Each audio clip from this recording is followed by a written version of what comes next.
it is Jo from Minerva, and today I'm here with a final hack video, something a little bit different, but I'm going to be taking a look at the Victoria Blouse, an exclusive pattern from Minerva. The Victoria Blouse features a V-neck with a pleated front, nice swing hem. It's a long tunic length with side splits. You can change all of those hem features, of course, and there is a grown-on sleeve that is 3/4 length with a hemband, but I've been changing up those sleeves as well. There's a video for a long sleeve hack, a couple of neckline hacks, and one that makes it into a dress, which is super successful. But today I'd like to show you something a little bit different. I'm going to refer back to my original toile, which was a cotton version where I just made the pattern as it was. I shortened it to my favourite length. I changed it a little bit on the sleeve and I made it elasticated. And I'm going to take a look at that because I've got another idea for the Victoria Blouse. So this is the toile that I made as my first go at the Victoria Blouse. I shortened it. I have a front and back high-low hem. And when I've been making lots of my toiles now, I've been thinking what would happen if I wore this top the other way around.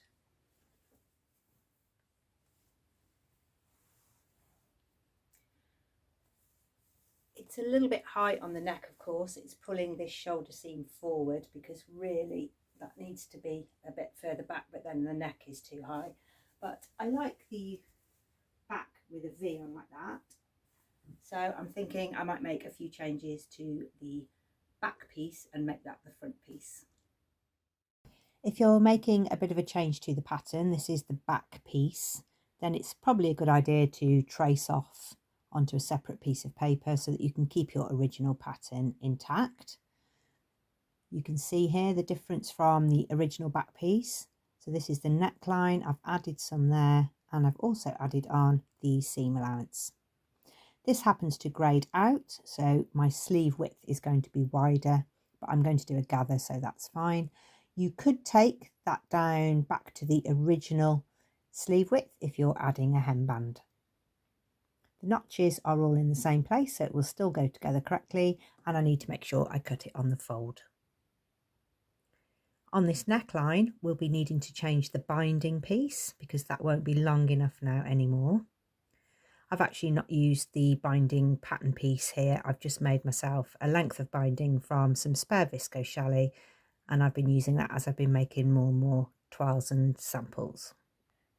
You might also need to make some changes on the other piece. This is the original front, now going to be the back.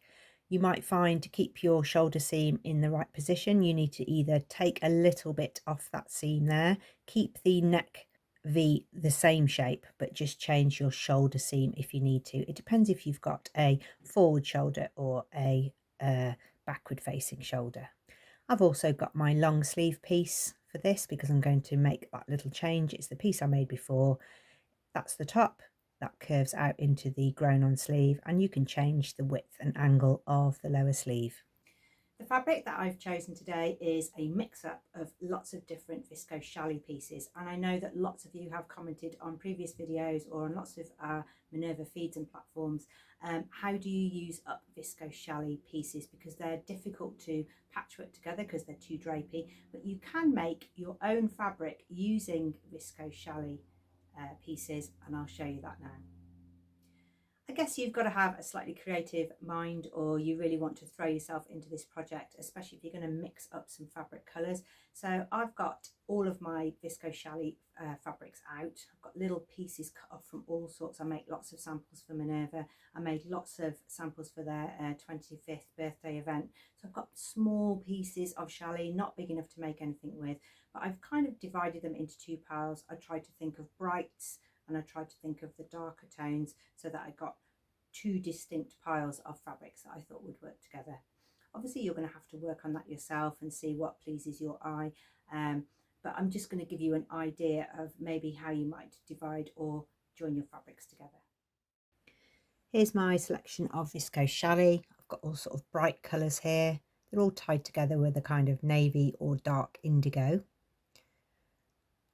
This one's Floral Expression. Let's take a look at how we can piece them together. So you need to take some sizable pieces and you need to find the grain line. So that's the cross grain that's a little bit stretchy, that's the straight grain.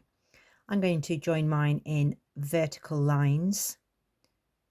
This is just going to be a little sample just to show you how I did it. I did it on a much larger scale, so I cut large vertical strips on the straight grain. Testing each piece.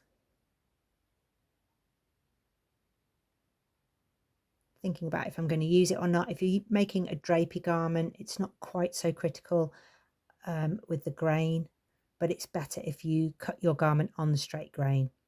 This piece of Bubble Lights is a little bit larger and I haven't got enough on the straight grain of that one, so I'm going to leave that one. This is Rose Relations. I can see the selvage edge there. I'm just going to match up the colours before I start to cut them on the grain.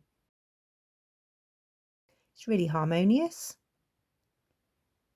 This selection, however, is a much darker tonal range. So I've got navy blue in the background or black in the background, much darker. This one's Zentangle Jungle, and this one is Botanic Bliss,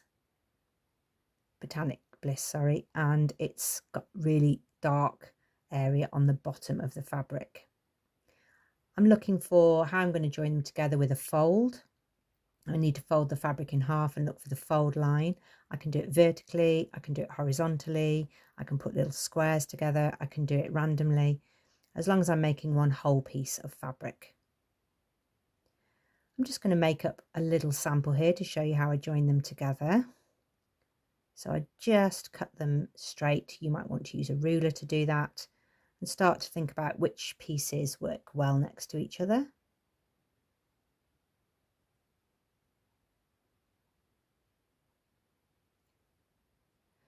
It's a good idea to press your pieces so that they're all nice and flat for joining. If they're all crinkled, you'll get a really bad join. I'm going to join them together on the overlocker. But you will see that the seams are a little bit bouncy. So I need to press that so that it makes a completely flat piece of fabric. The viscose really melts into the seams and you can hardly see the join at all. It makes a really light seam on the wrong side. It's comfortable to wear because it's such a small seam and it will stop it fraying at the same time. So you could add more layers, could add more strips, or you could do it in a different orientation. If you want to make this reverse hack, you can also check out Vicky's fabric suggestions video. It gives you lots of different ideas for different fabrics to use, but really if you're making a long sleeve version and the back V, you want it to be in a drapey fabric because you want to have a draping silhouette rather than lots of bulk under your arm or your V at the back sort of being quite stiff and opening up. You want it to sort of cling and drape from your shoulders against your body. Okay, so I'm just having a quick try on midway through. I've got a nice splash of the colours there. The neckline is great. It's not pulling on my neck now, and my shoulder seams are still running along the shoulders, so that adjustment I made to the front and back piece was pretty good. The back isn't gaping, it's pretty comfortable. It feels open, but it doesn't feel exposing. And I've got quite a long length here, and now I need to decide what I'm going to do with the hem. And I think because I've got these blousey sleeves, I'd quite like that sort of blousey bottom. So I'm going to put a casing around there and add an elastic. It will mean then that the pleat at the back has room to blouse open and it makes it easier to get it on and off. I've been wearing the blouse right from the start of today's video, but let me show you the inside, and that will show you where the seams join. It will show you what it looks like on the inside, and you will see how the different pieces of fabric are meeting up and what colours I used. So here's the inside. So that one is the floral expressions, and I've got that little patch there. I did have vertical strips. I wanted to keep that main piece of Bubble Lights on the front, so I made sure I had enough to put the fabric on the fold. And then I had these little strips that were going up the side. I balanced it out so that both sleeves were the same. Had that little bit of extra neck binding that I needed, and I just used a different piece of fabric for the facing on the inside of the back. On the back of the top, I have the pleat, got a little bit of Bumble Cottage there, a little bit of their Garden Greetings one, and the seams don't match on the shoulder. It doesn't matter, I'm just doing a patching technique. I've got a different way of joining that back V so it doesn't split open. And you can see when I hold the shoulders where I've got that more curved neckline and the two straight lines at the top of the pleat.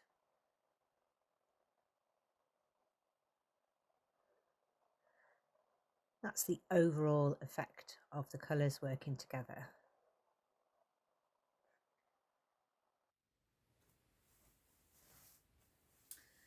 Okay, I am super pleased with my blouse. I put an elasticated waist on, so that just takes it up to my waist and makes that nice blouse shape.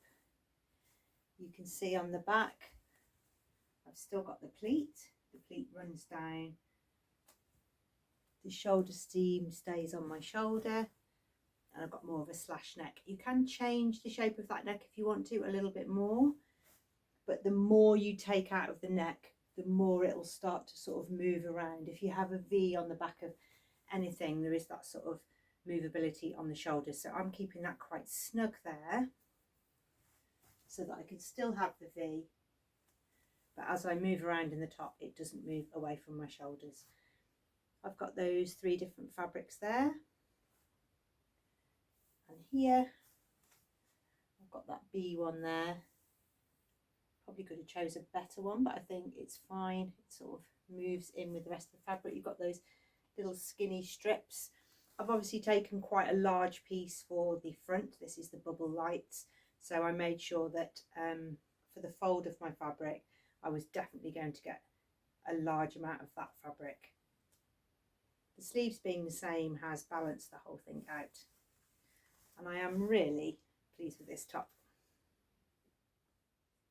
So today was something a little bit different. If you have made the Victoria blouse, we would love to see it. We'd love to see what fabric you chose, any hacks that you've done, any genius ideas that you've had yourself. We would love to see them. It really is an inspiration to our sewing community.